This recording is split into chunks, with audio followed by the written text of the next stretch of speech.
नमो भगवते वासुदेवाय नमः। श्री हरि भगवान विष्णु जी की कृपा सदैव आपके और आपके परिवार पे बनी रहे। आप सबको पापाकुंसा एकादशी व्रत की ढेर सारी शुभकामनाएं।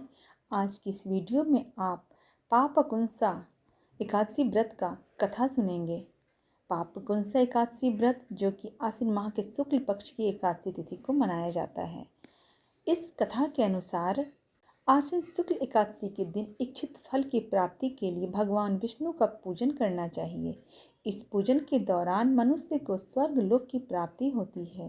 हे अर्जुन, जो मनुष्य कठिन तपस्याओं के द्वारा फल की प्राप्ति करते हैं, वह फल इस एकादशी के दिन क्षीर सागर में शेष नाग पर शयन करने वाले भगवान विष्णु को नमस्कार कर देने से मिल जाता है। मनुष्य को यम के दुख नहीं भोगने पड़ते। मनुष्य को पापों से बचने का दृढ़ संकल्प करना चाहिए। भगवान विष्णु का ध्यान स्मरण किसी भी रूप में सुखदायक और पापनाशक होता है, परंतु पापकुंसा एकादशी के दिन प्रभु का स्मरण कीर्तन सभी कलेशों और पापों का शमन कर देता है। अब इस कथा को विस्तार से सुनो। इस तरह कथा की शुरुआत होती है। प्राचीन समय में विंध्य पर्वत पे क्रोधन नामक एक बहेलिया रहता था। वह बड़ा ही क्रूर था। उसका सारा जीवन हिंसा, लूटपाट, मद्यपान और गलत संगति पाप कर्मों में बीता।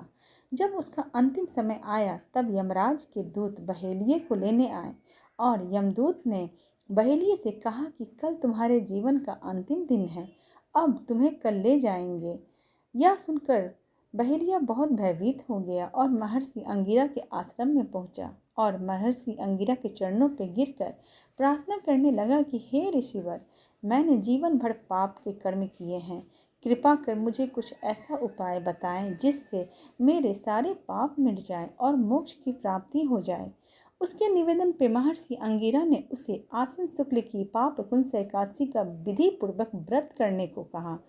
ऐसा सुनकर महर्षि अंगिरा के कहे अनुसार उस बहेलिये ने यह व्रत किया और किए गए सारे पापों से छुटकारा पा लिया और इस व्रत के प्रभाव से उसके सारे पाप नष्ट हो गए और इस व्रत के पूजन के बल से भगवान की कृपा से वह विष्णु लोक को गया।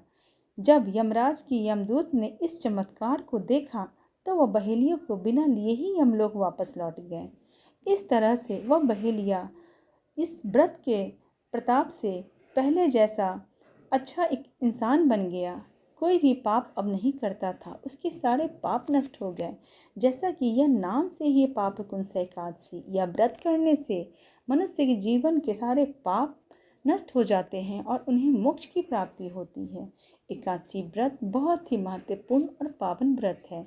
जो भी बंधुगण इस व्रत को पूरी श्रद्धा भक्ति भाव से करते हैं, सदैव विष्णु भगवान की कृपा उन पे बनी रहती है।